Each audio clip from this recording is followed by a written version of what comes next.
Sister Michelle. Michelle, are you there? I am here, Brother Eric. Thank you so much for that kind introduction. And welcome everyone to the last week. I think this is the last week in January for this month, which is Rediscovering Our Spiritual Roots. And I was thinking about it.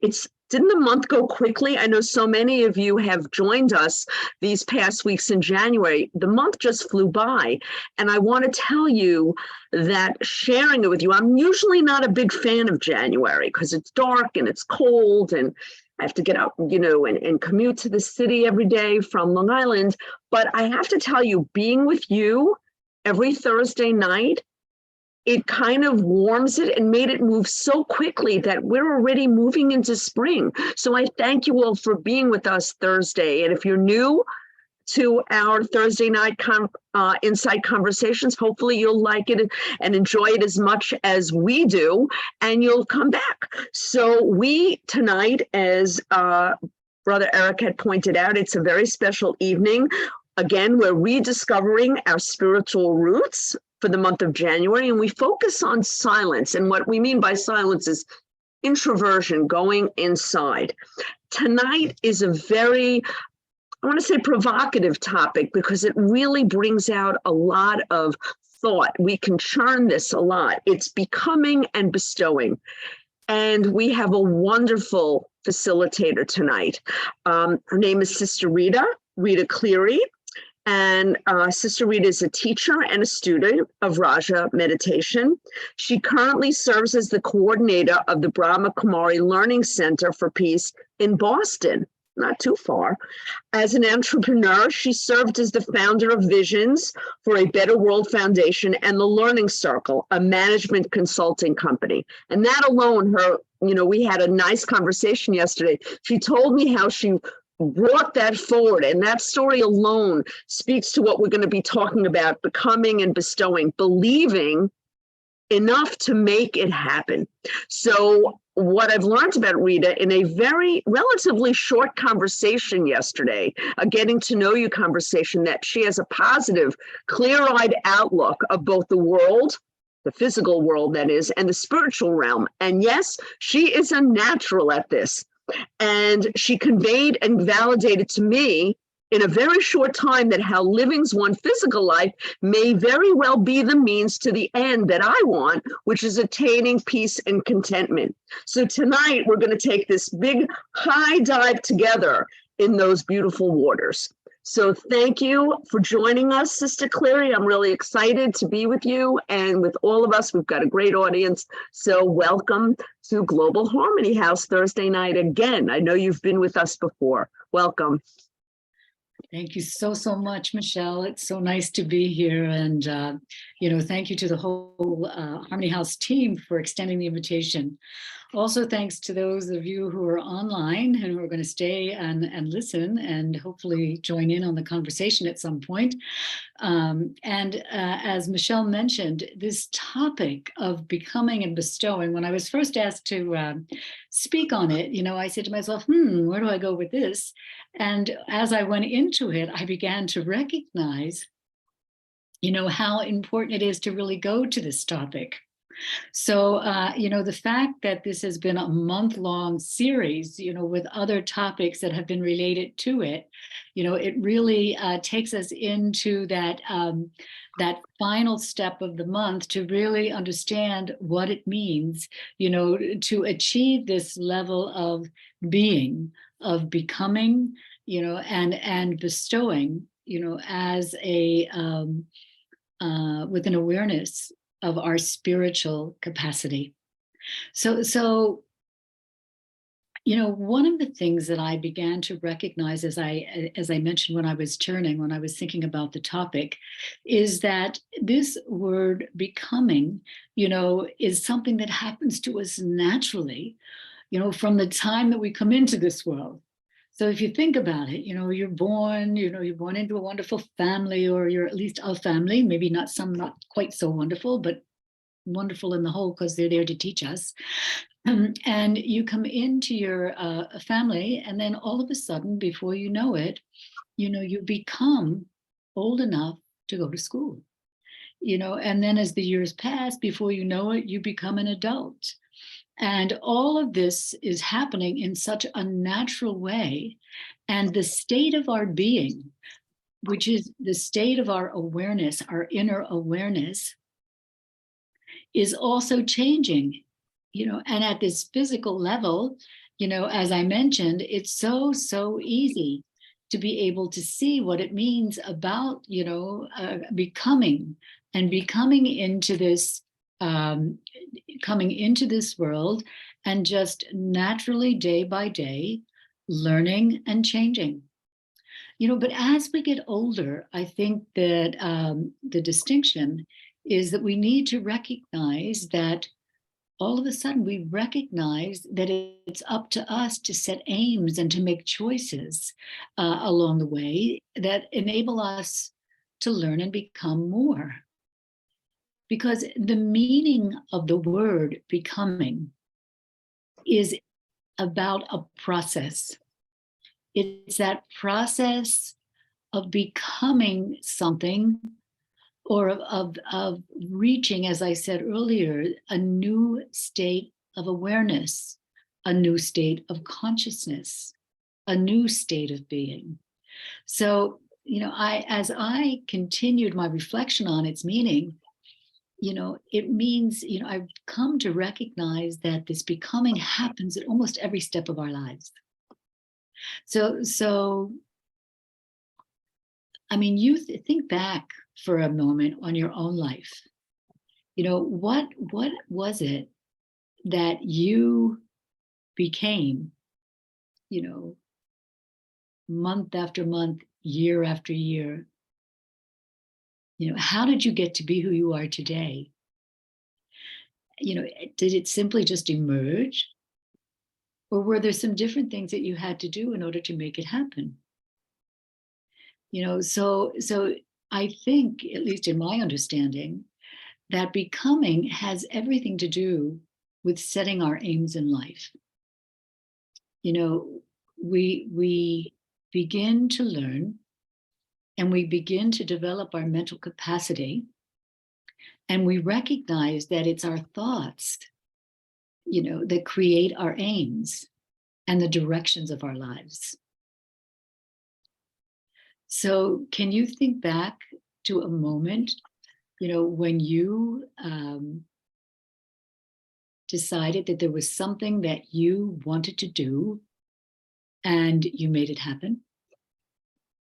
I was thinking of this friend of mine who was, she's a storyteller. Actually, she lives in New York City. And she told me one time that her grandmother was the greatest storyteller that she ever came to know, and when she listened to her grandmother tell these stories, she just decided all of a sudden that she wanted to do that too, that she really did want to become just like her grandmother and be a professional storyteller. So I said to her, how'd you do that? And she said, well, I sort of listened. I listened to her really closely. And then as I listened, I picked up on how she would thread together, all the narrative that would intrigue the listener. And that she, when she was at home, she would be practicing her stories. And that this friend of mine, used to get the privilege of sitting with her, so she'd hear the stories. But she recognized, again, as I said, this importance of the aim and then the practice. And with the aim, the study, and the practice, she became a storyteller. And then there's this, when Michelle and I were talking last night, we were talking about, the gift of music, because when we have an aim to develop a certain capacity, usually that aim and capacity is developed not just for ourselves, but it has that aspect of wanting to be shared with others. So we began talking about music and how when someone gets an aim, about, gee, I wish I could play music, magic happens. So Michelle, can you share a little bit about your story?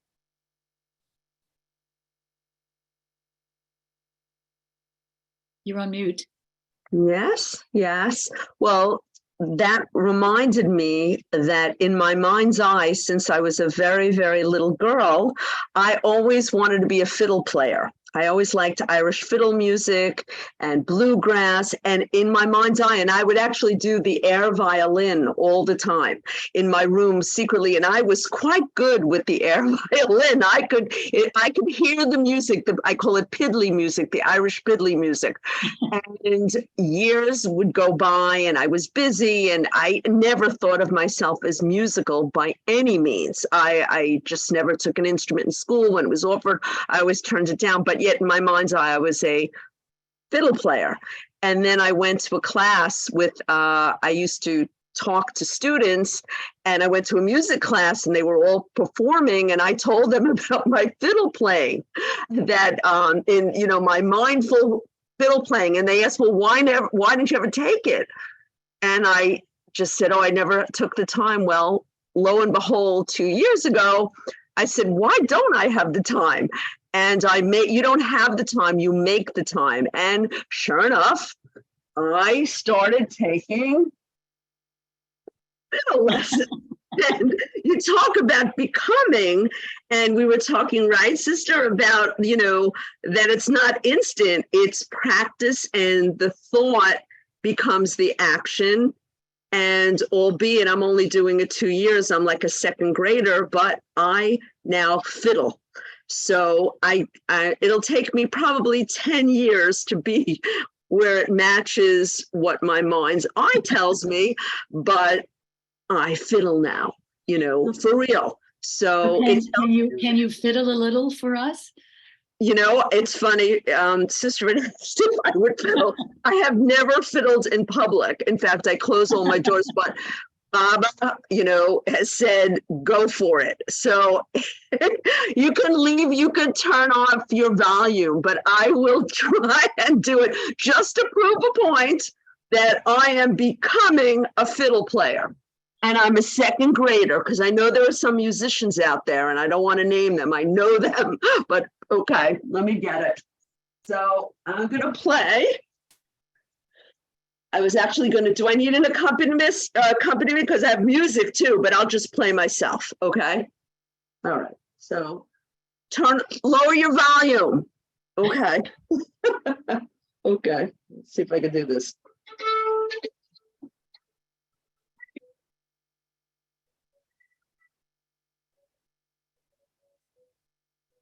We can't hear you. Oh, all right. Let me see. Let me get a little closer. Really? Oh, I'm playing. Can you hear? Can you hear? No. Oh, maybe that, what? We're gonna see if we can share the music here. Hold on. Okay, maybe that's somebody up there protecting you. All right. Well, we don't want to take it up. You know. Yeah, I don't want to take up too much time. If it doesn't work, then you can bring me back, Brother Eric. Okay. One more time. I'll try it again. Okay, just one quick.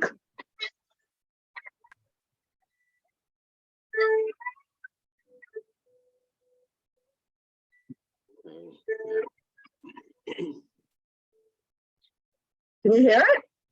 Not Not too really. well. No. All right. Well, I was playing Oh Susanna.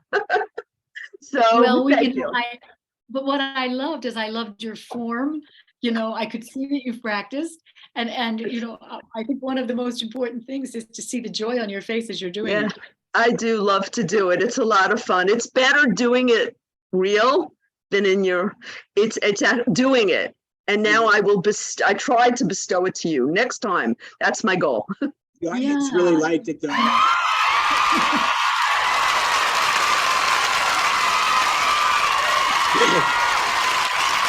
Yeah. There you go. Wonderful. That. So, you know, Thank you. thank you for taking the step of courage to play for us. You know, I thought it was great. But you know, it's so true that the natural ability, you know, of that each one of us is to continue to learn and to continue to become more and more complete in our wholeness, and to offer our gifts to the world. And I think the same thing applies at the spiritual level. So we talked about the physical level, we talked about the thinking and the doing. So we have the mental level. But now, when I think about the spiritual level, the way that we become, those who are living with an awareness that goes beyond the physical into the spiritual, are those of us who have that kind of like an aim, or it's not even the aim as much as it's like a calling to try to understand more about this particular aspect in life of what does it mean to live my life, with the awareness of my spirituality. And in order to do that, I know for myself, one of the things that I did is I was very confused in younger years, thinking that spiritual awareness would come from the study of the different religions. So I spent years and years studying, reading actually, and participating in all of the different kinds of practices that were available, because I thought in some way I would somehow be able to reach a point that I could be more like a Mother Teresa. Not that we all want to become a Mother Teresa, but just as an example, she was someone who just gave her whole life, and she served, and she helped people, and she absolutely loved it. It was actually interesting. I didn't mention this to Michelle, but one time we were doing a program here in Boston, and I wanted her to come, and someone gave me her phone number, and I actually called her, and someone answered the phone, and she said hello, and I said hello. I said, could I speak to Mother Teresa, please? And she said, well, dear, this is Mother Teresa. And I don't know why, for some reason in my life, I got tongue-tied. I don't usually get tongue-tied, but I had a hard time speaking with that. And I explained to her what I was doing there, but I didn't feel very good in my explanation. So after I hung up, I called her back. And I said, Mother Teresa, this is Rita again. I said, I just wanted to let you know that I didn't feel I did a very good job for my team, because I didn't articulate very well, because I was so surprised that you answered the phone. And so she said to me, she said, well, dear, she said, whose number did you have? I said, well, I had your number. And she said, well, who did you think was going to answer the phone? Right? And, at that moment, I became very embarrassed, actually. but that's sort of like a side story here.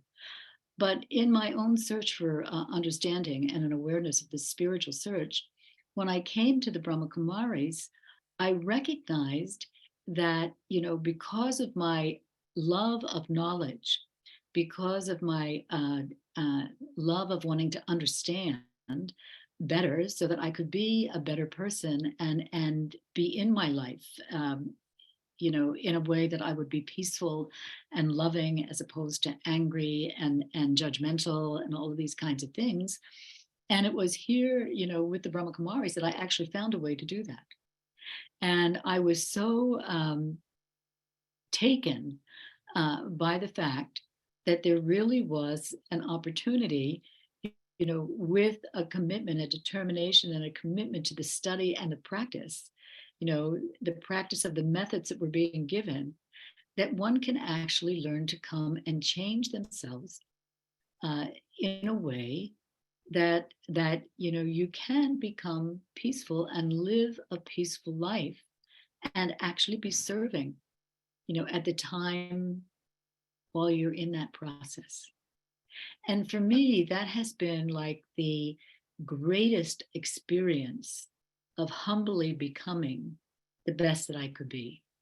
And I'm still a work in progress, and I know at some point I'm going to get my act totally together, and to be able to be that living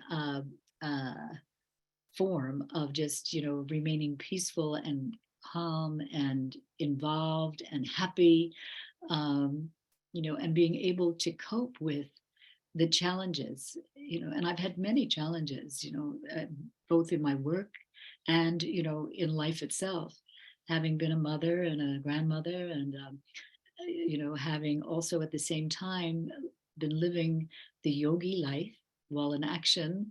It's been really an incredible journey. And so one of the things that I'd like to just say is that you just need to take one step of courage, to find the direction that you would choose to go in order to be able to live your life with that awareness of spirituality being active in it. And what was interesting for me was the founder of this organization, who I consider to be at the, he was like a root cause of my ability to move forward, because he had a story that was so similar. He was a businessman, he was a man and had a family, many children, and yet he was able to find a way to really not only create his own life, as a spiritual leader, but he was able to create opportunities for others to learn from his example, from what he had come to learn. And, that to me is the natural way of becoming. When we see, when we're inspired, when we use, the power to discern and decide which way we want to go, which path we want to follow in our spiritual life, and then to find the way to do that. I don't think there's anything more fulfilling. So, this journey is one that, as I said, you simply have to make your choice, to explore spirituality. And, I wondered if anyone had any questions, regarding living a life where you are becoming all that you can be, as far as integrating your physical, your mental, and your spiritual well-being. Yeah. I'm wondering, Brother Eric, can people still, they want to put it in the chat? Because I'm sure there will be questions, because I have questions. So I'm going to start while I'm asking. Maybe should people put in the chat, Brother Eric? That would be great. If you have your chat open, Michelle, and you've got your questions, then Okay. those who would like to, engage with our speaker tonight, Sister Rita, that would be the best way right now. Great. I have a question. I wonder, it's actually, if you can elaborate. I thought, one thing when we were talking, what I really enjoyed was the melding, if you will, of the physical realm with the spiritual realm, that they are so closely tied together, and sometimes we miss it. And I thought when you mentioned that when you were starting your company, you could elaborate. You said that you started out, you were on a shoestring budget, and you made a deal that every time you would make goals for yourself, and then when you sent out something, you had a little prayer, like almost like a blessing that you sent to yourself. Could you elaborate? Because it was just remarkable how you went from this small, low budget to to a major consulting company. How'd you do that? That was becoming. Well, it was it wasn't all planned, but it just sort of happened. And again, I had spent a lot of time trying to find ways to develop my mind, so that I could think clearly, so that I could learn to discern and decide and make right choices. And, and for me also, I put my trust in a higher source, that I would be guided to what I needed to learn. And the thing that you're referring to was many, many years ago. It wasn't the last company that I formed, but it was many, many years ago that I had spent a lot of time on positive thinking, and there was a person by the name of Napoleon Hill, whom some of you may be very familiar with. And in one of his books, he talks about the importance of setting an aim and setting your goal. And that when you set your aim and you set your goal, you need to remind yourself of it. And the way it was, the method that was given was that each day you had to say out loud 3 times to your 3 times out loud with passion that my goal is to whatever it is, and a date that you want to accomplish your goal by. And so, I used to do that. I used to say you had to say day by day, with the grace of God, I'm getting stronger and stronger. My goal is to, and he suggested you do it, someplace where not other people are going to hear you because they'll think you're a little losing it. So I tried that, and it was something that took me at a time of need, when I was going through transition I was divorced and trying to get myself started and doing all this kind of stuff. And this thing, it worked. And that was at a physical level. And it was, using your mind, using your mental capacity to be able to do that. Now at a spiritual level, what you need to do also is to be very clear on your goals, and to be very clear on what's important to you. And that trust that, that you have that you have to develop in yourself, and in the source are very important in achieving the results. One of the things that I found as I entered into this search, for understanding, was it takes you into a very deep level inside yourself, where you begin to see what's actually causing how you're causing your own problems. And what I realized after some time of practicing the spiritual practices that I've come to use, because don't forget that everything requires a method.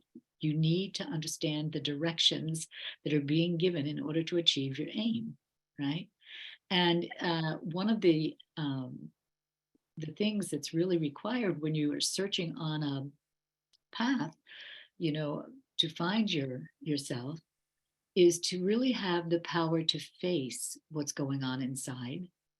And then my teacher here, who was Dottie Junkie, used to say the most important thing that you can do is to clean your heart. We all hold memories in our hearts that are causing us to hold certain patterns in the way we behave, right? And so finding the courage to go inside and really look. And, I used to blame everyone for what wasn't right. I was very good. Oh, my sister did this, or my brother, or something, and what I really can, and I'm just giving this as an example, and it sounds trivial, but it wasn't trivial.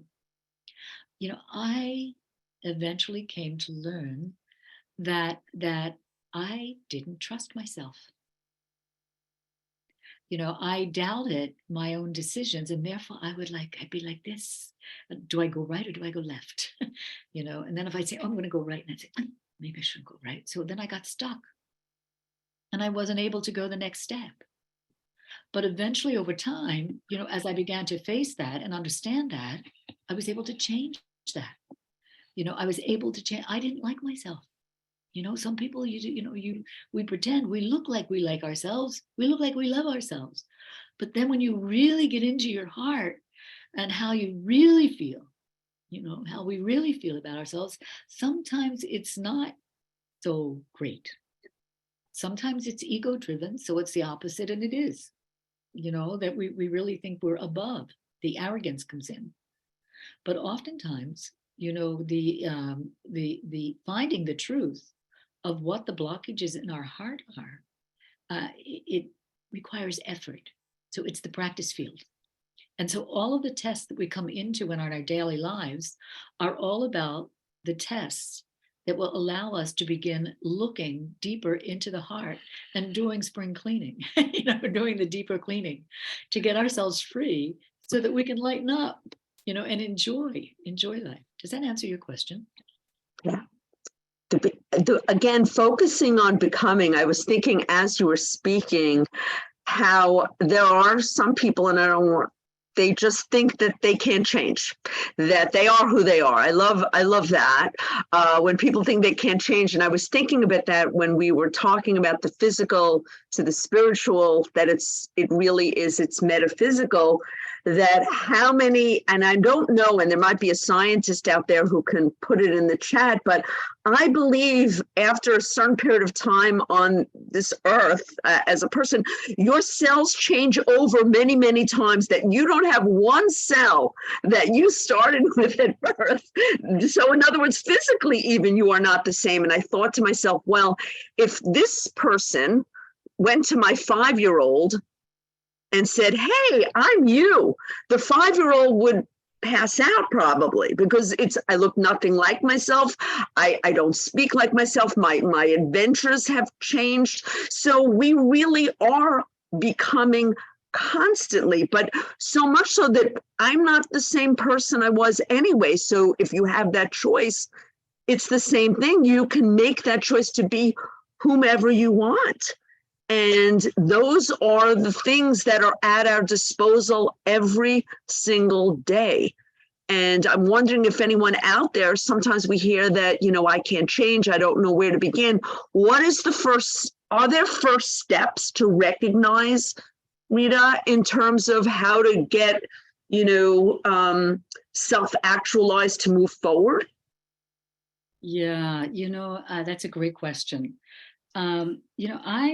For many years actually, I worked with a gentleman from MIT who wrote a book for business in the business world called The Fifth Discipline, The Art and Practice of Learning Organizations.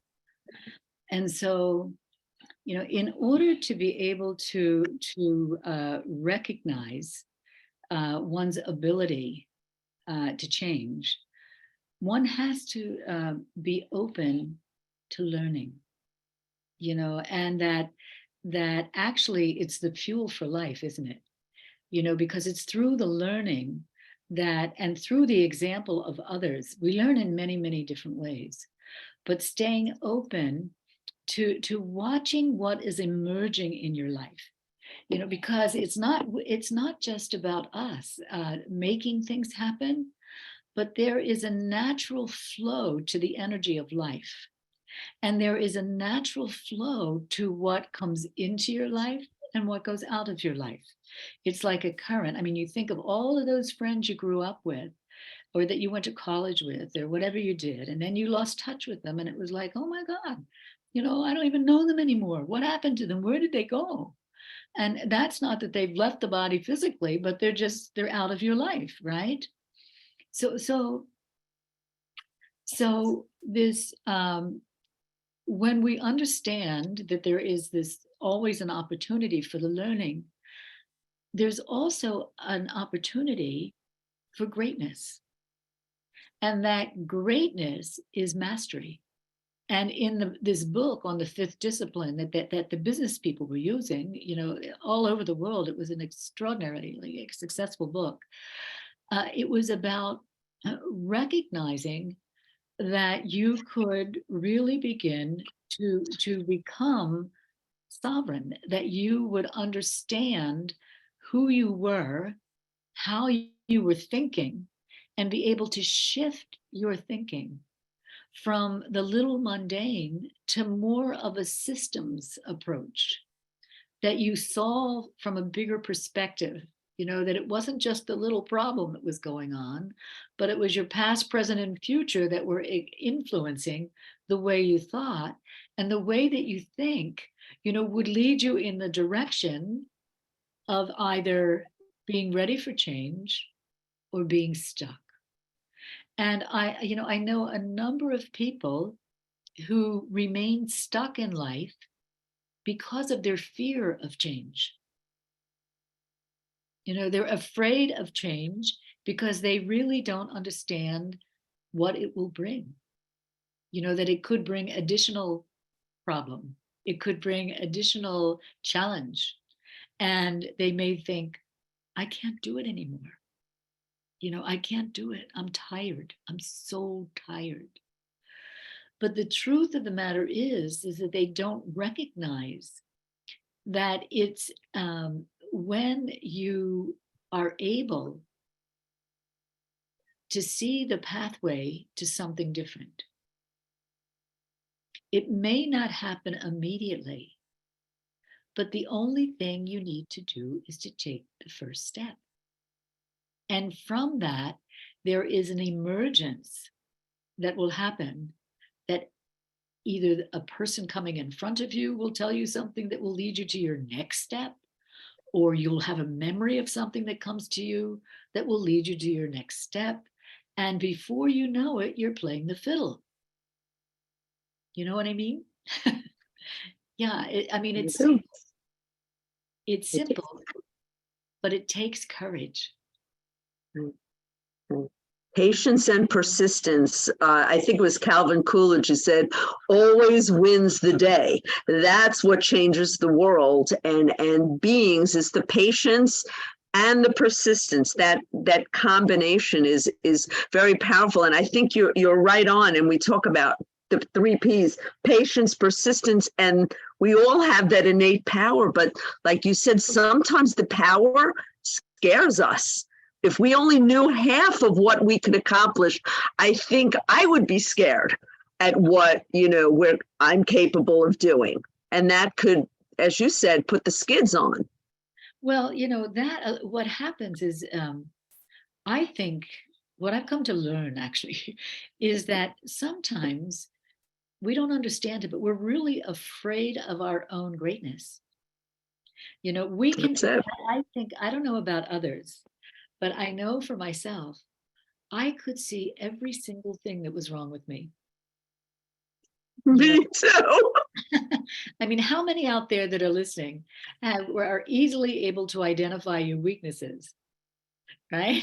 But when it comes to, I list them every day to the Supreme Soul, and I tell him every day. well, we do a pretty good job of listing them to ourselves.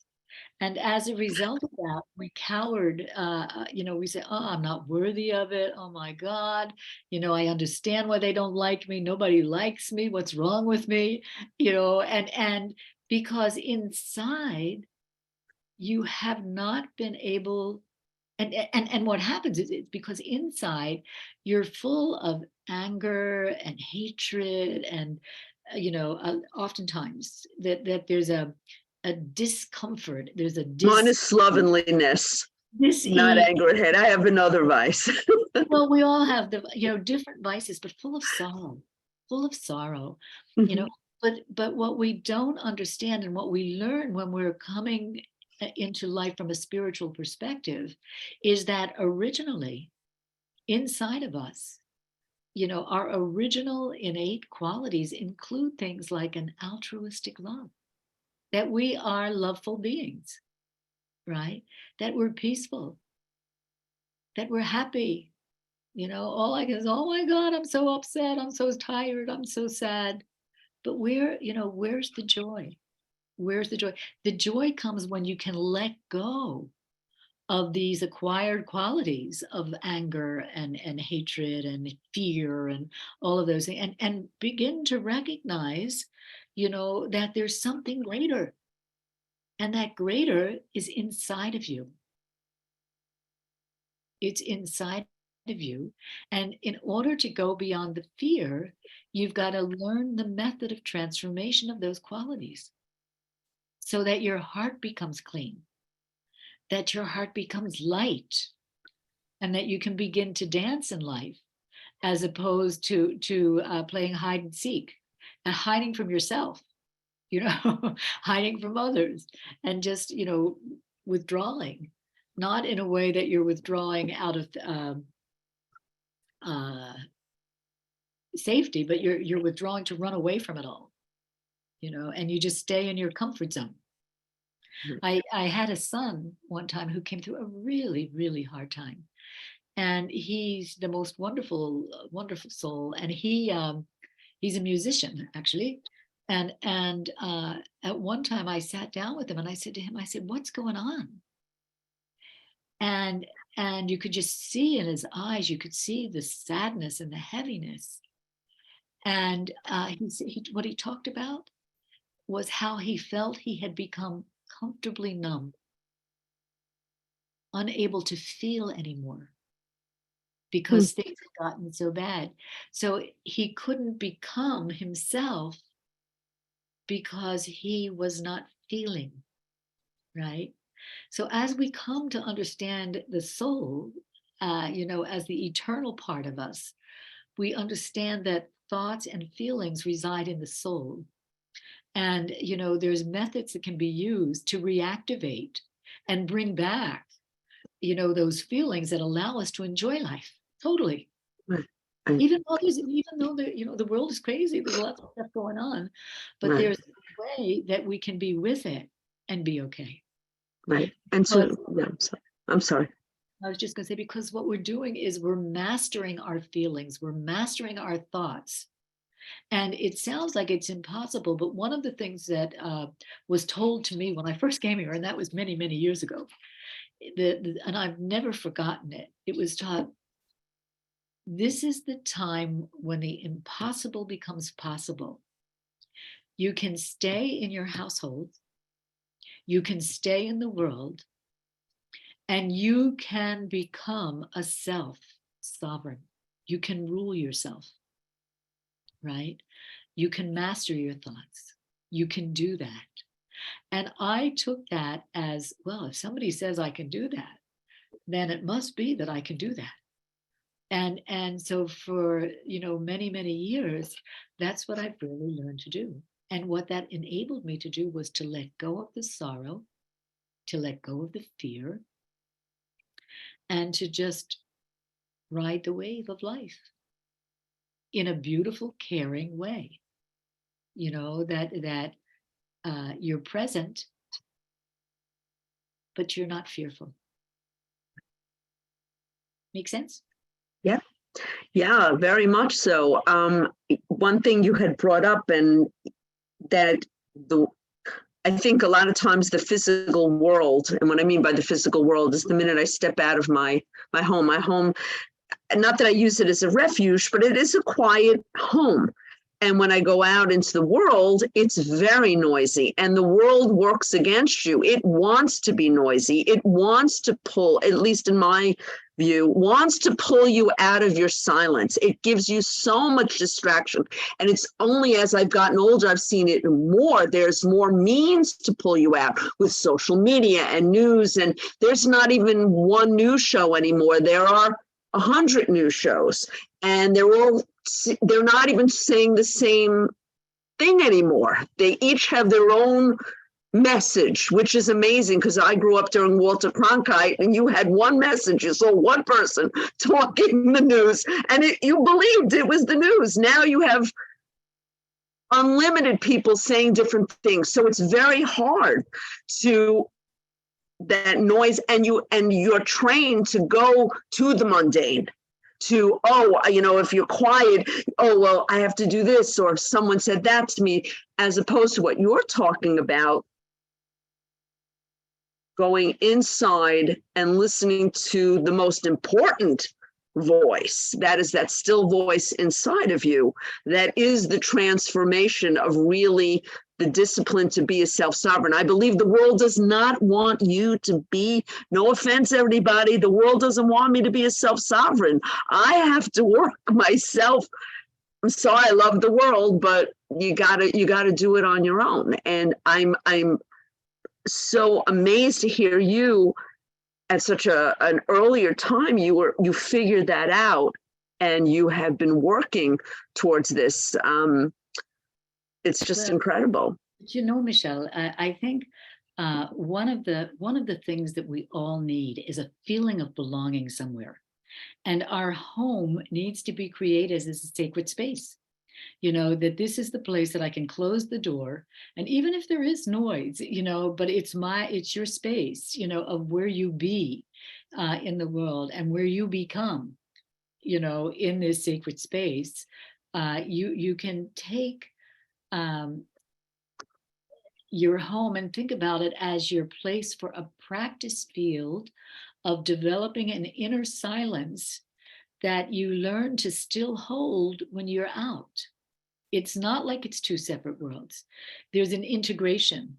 And, we have, some of you may know that for the last month, during this month of the celebration of Brahma Baba's time, his special month, remembering the founder of the organization, this year we chose to take the practice of silence, and to get the self to a point that we could slow down the thinking and really connect with that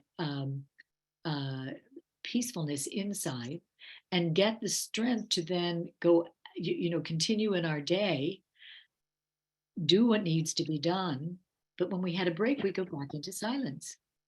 So it doesn't matter where you are. It doesn't matter how much noise is going on around you.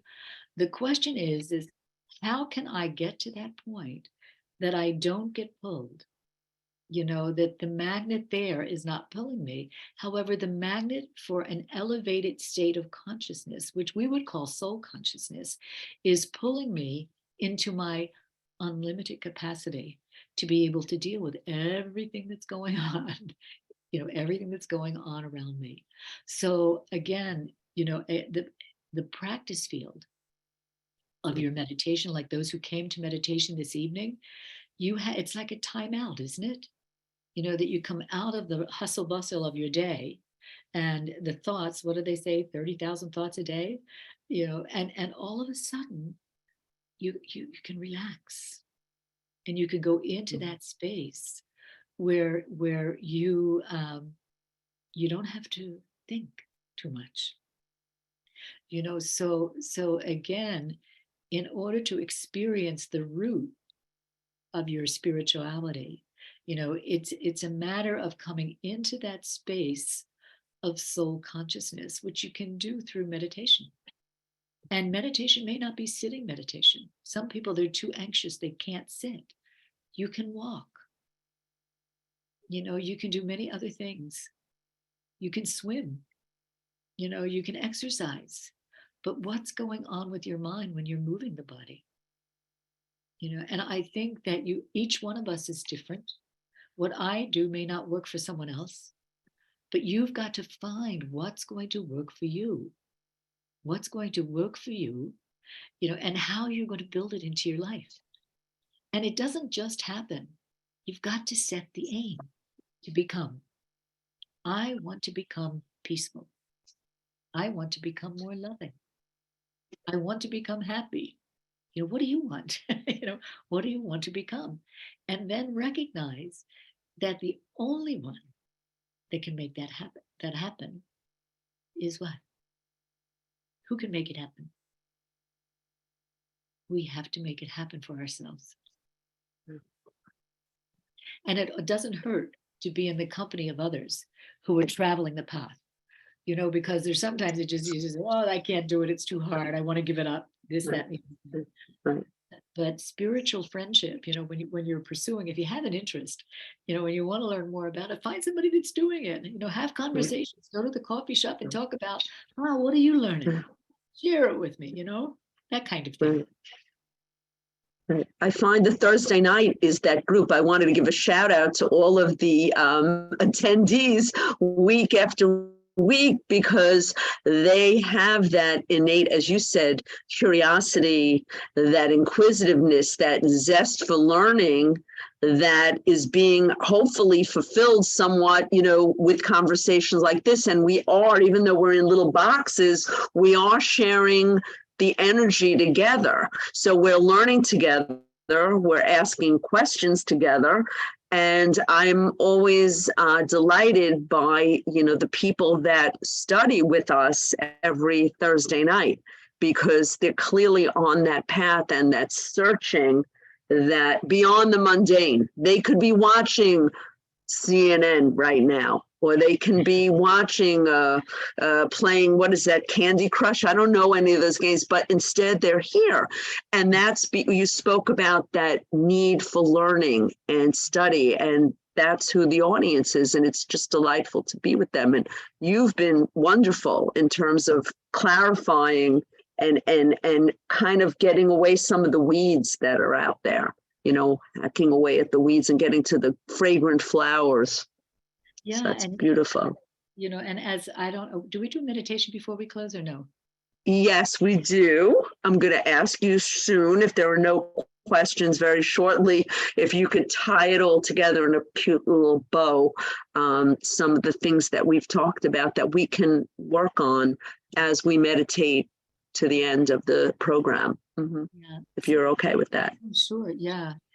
So I feel that I appreciate so much the opportunity to share with you. That's number one. I want to say it's been pure delight, and thank you for listening. Too.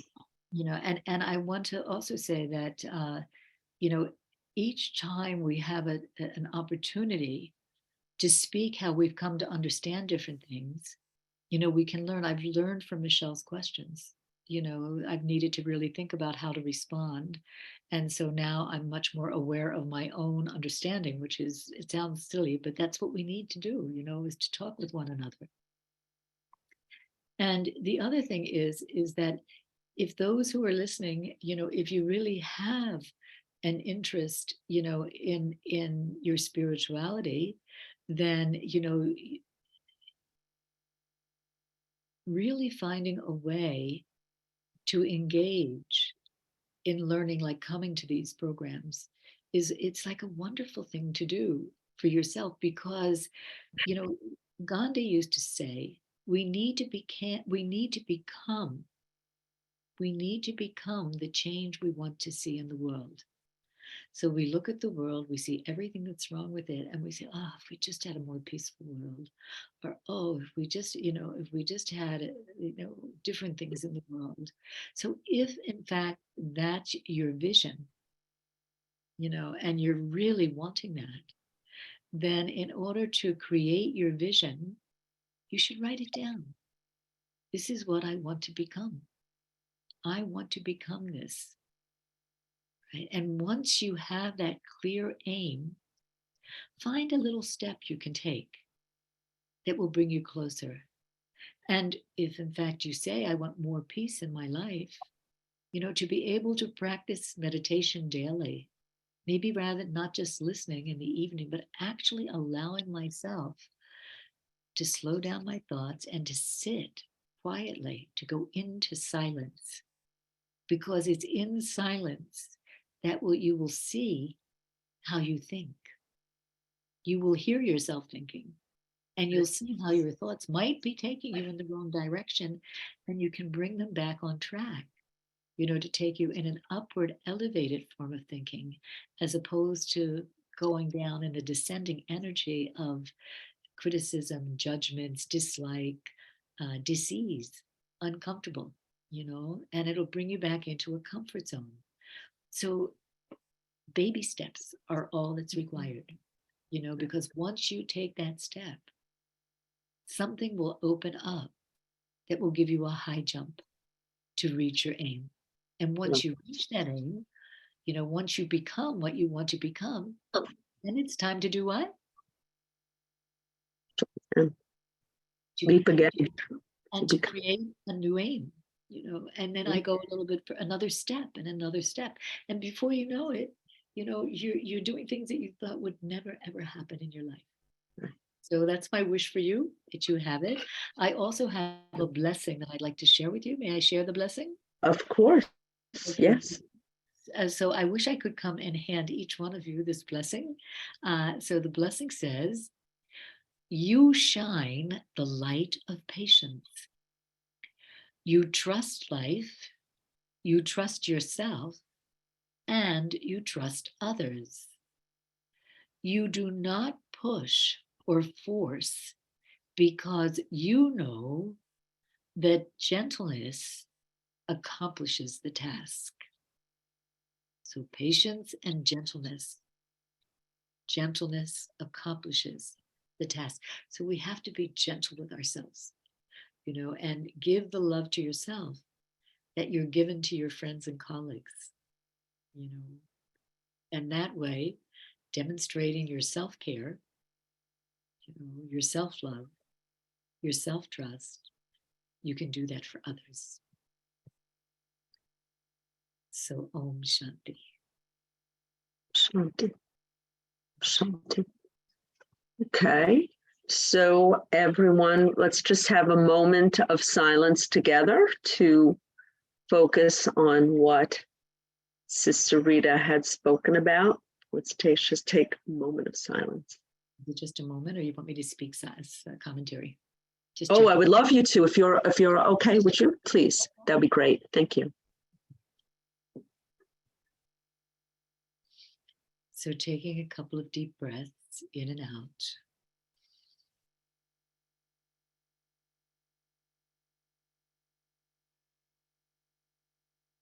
I just relax my body.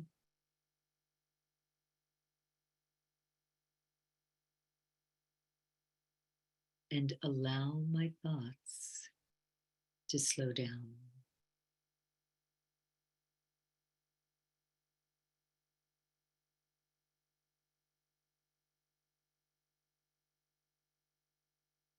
I focus my attention on the center of my forehead.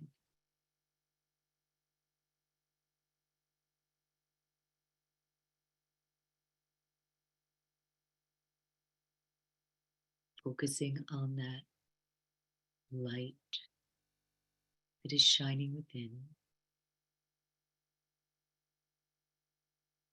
the light of the soul.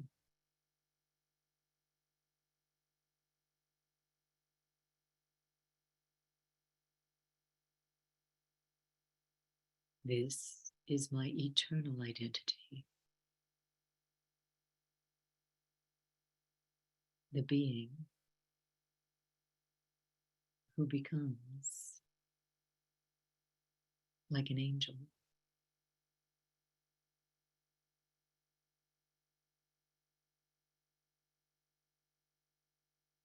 Full of love and light.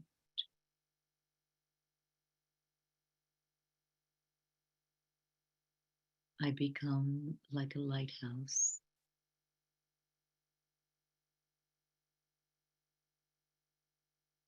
And I bestow the gift of this love and light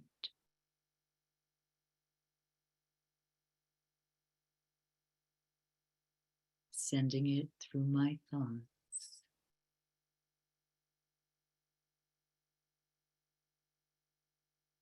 to the people of the world who are suffering in life.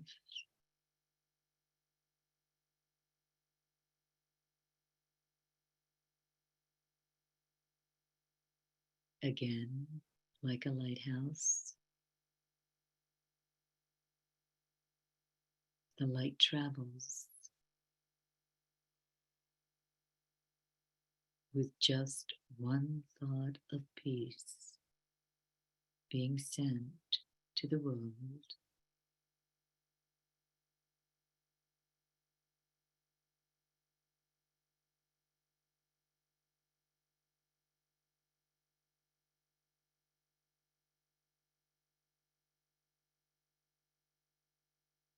I feel a calm within myself.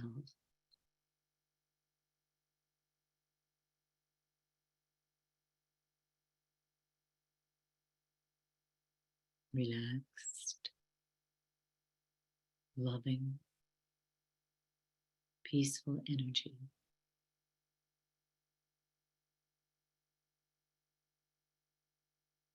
And I allow it to flow like the current,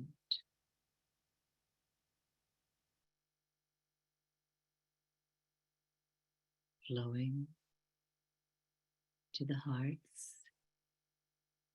and the minds of all the souls who are peaceless.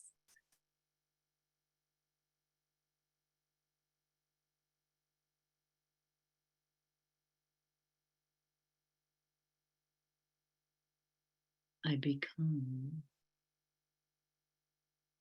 the lighthouse.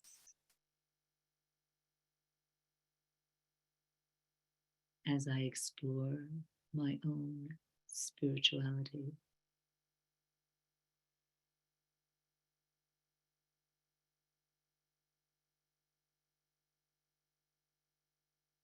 I become the master of my own mind.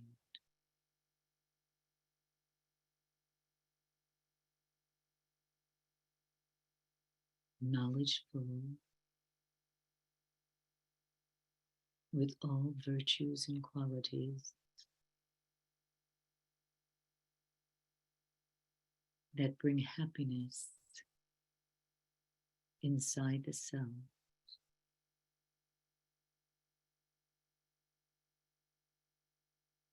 Happiness as the current reaches others.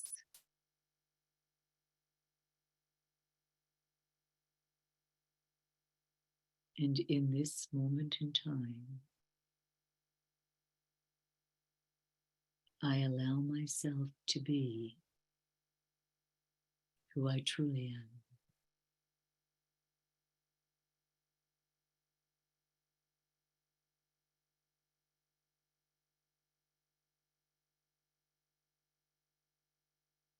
I am an instrument of peace.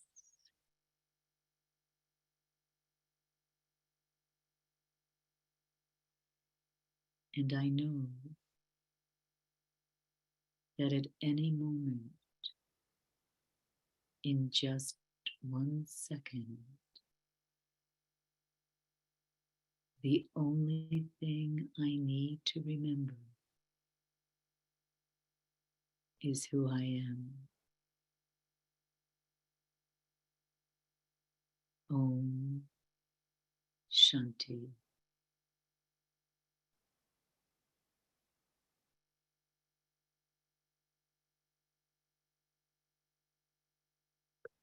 Om Shanti. That was wonderful. What a lovely evening spent with you and with everyone. And I thank you, Sister Rita, for your clear-eyed optimism. And if we said, really, if ever there was one, that you are it.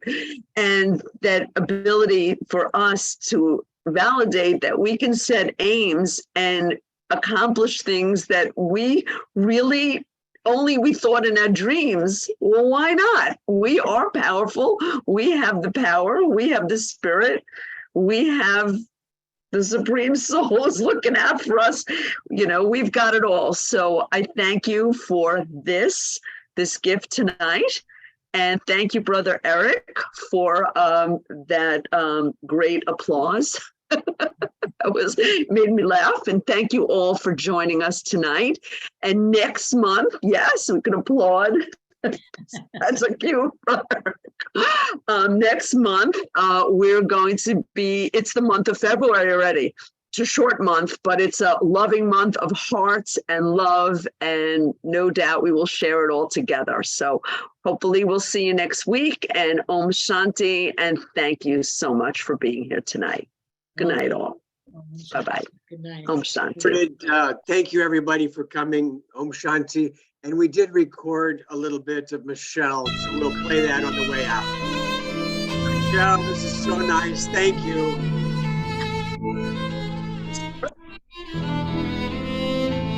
You are great. You are wonderful. That fiddle sounded great. Thanks, everybody, for coming. Rita, Michelle, all of you. See you next week. Good night. Om Shanti. Good night.